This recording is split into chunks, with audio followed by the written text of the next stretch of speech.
listening volumes for professional audio reviewers. Craig in Ontario, Canada writes to me and he says, after all these years of reading the plethora, I love that word, the plethora of reviews and opinions on all the above mentioned subjects, I still can't get my head around the one question that is the very subject of this communique. What volume level did the reviewer use? This is very important to know from a comparison viewpoint. If I'm going to try and relate to or understand the intricacies of the reviewer's observations, then I want to match that volume level. Why is there not an industry standard for reference listening levels in the reviewer community? It's a great logical question, but unfortunately, there is no standard reference level for music. That's the problem. So if we're listening to Steely Dan Asia, let's just say, that's the reviewer is reviewing a pair of speakers that you are interested in buying, and he's playing Asia by Steely Dan. That CD has the same level for anyone, right? If you buy the Asia CD, I buy the Asia CD, it's going to have exactly the same level. And supposedly, if I had the exact same speakers and the exact same electronics, then I would play it at exactly the same level, right? No, not right. Here's why.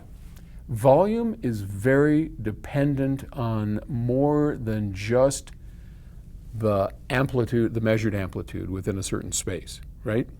So for every room, for every listener, for every situation, i.e. the damping in the room, the amount of furniture in the room, it all sounds different.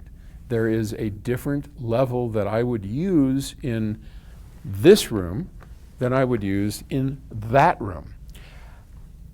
I might have, in your situation, you might have 3 people in the room. Well, each person that's listening is absorbing some of that sound. And you're not going to be able to measure that on your tone meter, if you will. But that's the reality of what's happening. So a room that's damped a lot, while 1 kilohertz may sound or may measure the same in the reviewer's room, but let's say he has a live room, and that same kilohertz is at the same amplitude in your room, but your room's fairly dead, it's going to sound amazingly different. And you're going to want to turn it up. You don't want to listen at the same level. So it's a great idea. I truly get the uniformity, the consistency that you would like to hit. And it's a worthwhile, noble goal. It just, unfortunately, ain't going to work.